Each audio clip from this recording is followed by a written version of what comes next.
welcome to the chat. I hope you guys are doing good. I just wanted to come back and say hi, go over some stuff that we've been throwing out there. You guys are having fun, I hope. Trying to blend it, give everybody a little something. A lot of people like the nature stuff and paleontology, and some people are into the astronomy stuff. And, of course, we're always going to go back to our archaeo stuff and then the mystery and philosophy and things that, I personally like is the intelligent design science angle. So you're going to see me post a lot of that, and then also probably have, some more discussion as well, because that's, to me, it's one of the most important things happening right now in the world is physics and how it relates to consciousness, our idea of, evolution, reality. And I think that once we really start digging in, understanding more, and then it becomes more publicly aware of what's happening, you're going to see our world revolutionize pretty fast. And, Tesla had made that comment that the moment that science begins to study the non-material world, it'll make advances within a decade that it took, many, many decades. So I think we're on the precipice of that. And it's not as publicly displayed as possible. So we're going to try to pull this stuff out of the undercurrents and get it in front of you so you can kind of see what's going on. Today, I just wanted to kind of do a blend real quick, keep it short, sweet, and simple. But a lot of these sites, and this is one thing that we have to remember, is that every single thing that's happening in archaeology is a continuous project. It's not like, okay, we found the pyramids, we've uncovered them. We know who built them. We found all the important people. I mean, nothing can be further, from the truth. We actually don't know, really know who built them. We don't know how they built them. We don't really know how old they are. We have ideas. And one thing I wanted to just kind of get out there as I'm making these shows is I think a lot of people are trying to question, like, what are my beliefs? What is it that I believe? Because I always post conventional stuff and stuff out there in the non-conventional side. And I guess the way to explain it would be something like this. I look at the information kind of like a criminal investigator would look at the information. I basically have a big whiteboard in my mind that has different models of reality. And I like to call them models of reality because they have their own perceived reality, their own structures, their own boundaries, and their own ideas on how all that works. And so let's say you believe in the flat earth. Well, that's going to be a model of reality that's going to have all of these implications. And then you're going to then if you emotionally attach to that, you're going to then find data that, solidifies that information because you're emotionally tied to it. You want that to be true. So you're going to start ignoring things that discount it, and you're going to start finding things that support it. And so I don't try to emotionally tie to the information. What I try to do is place as many different models of reality into a mental whiteboard, and then I go through all of the information, and I try very hard not to emotionally tie to any information.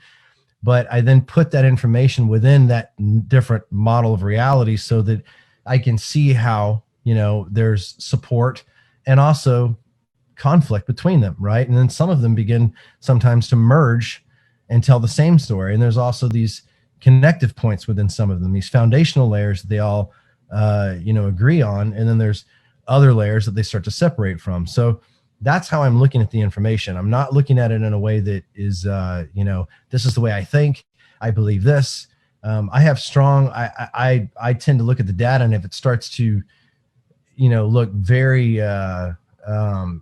conclusive or very, there's a lot of support for it, then I start to go, well, yeah, that sounds, pretty. Or if a lot of those models of reality share a common foundation, I then, look at that foundation and say, okay, well, at least we know this is, has a high probability of being true. So when you're looking at these articles and you're listening to me and you're watching the things that I'm posting, I don't want you to think that I have necessarily a very strong opinion on one way or the other.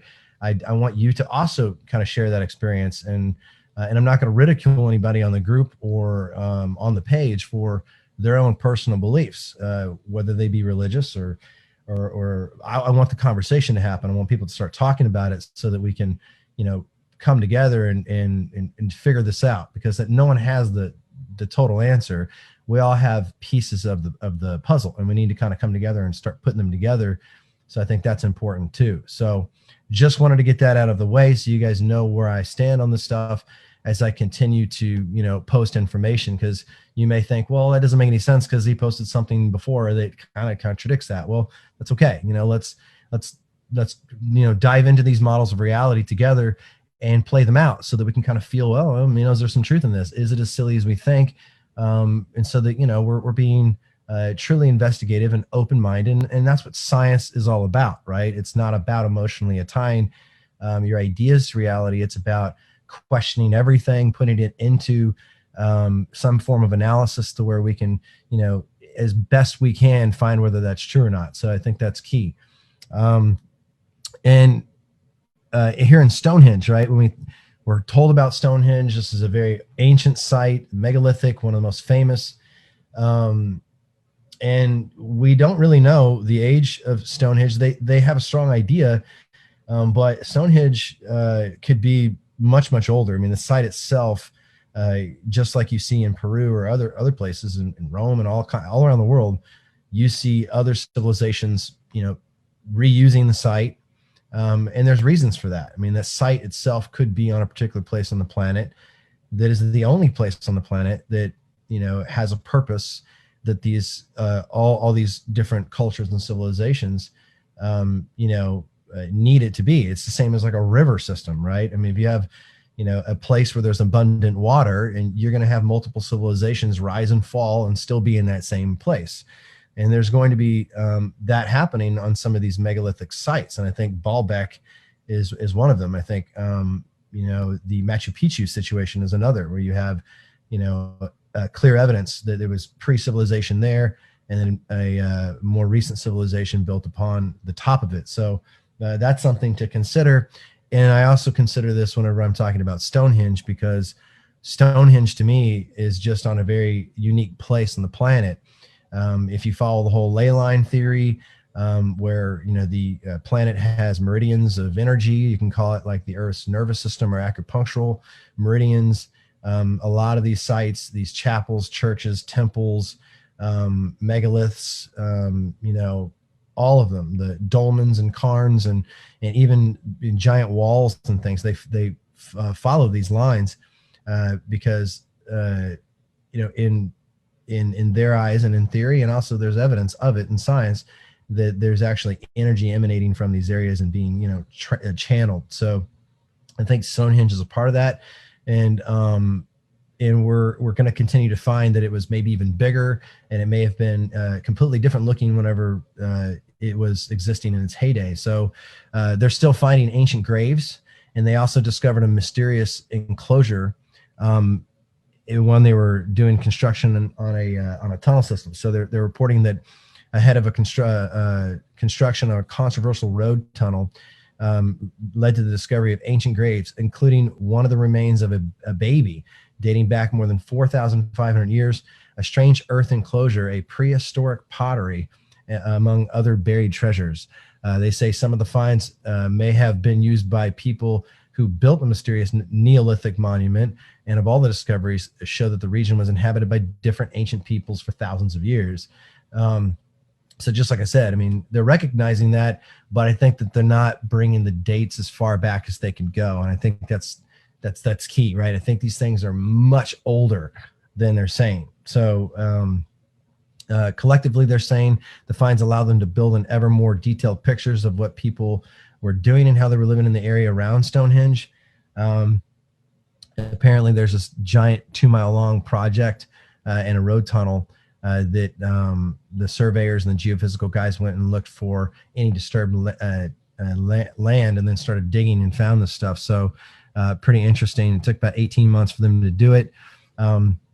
They're saying that they found several graves unearthed just to the southwest of Stonehenge Circle, and that they're thought to be from the Beaker culture, which is named after their practice of burying the dead with bell-shaped pottery drinking vessels. The Beaker people lived in Western Europe between 4,800 and 3,800 years ago, beginning. And when the first copper tools came into use in one of the graves, the researchers found a small pot alongside the remains of a baby. Though only the ear bones remained, another pit nearby contained the remains of a woman who died in her 20s. Her body crouched around a relatively ornate pot or beaker. The research team also found a figment of copper or needle and a mysterious cylindrical shell object, perhaps part of a staff or club. So, really cool. I mean, that's a lot of stuff finding in around Stonehenge. Stonehenge's been, pretty looked at, and I think that it's a site that's been visited a lot. One of the earliest archaeological sites in Britain. Whenever they found it, and you can look at some old photos. We actually recently posted some old photos of some really old,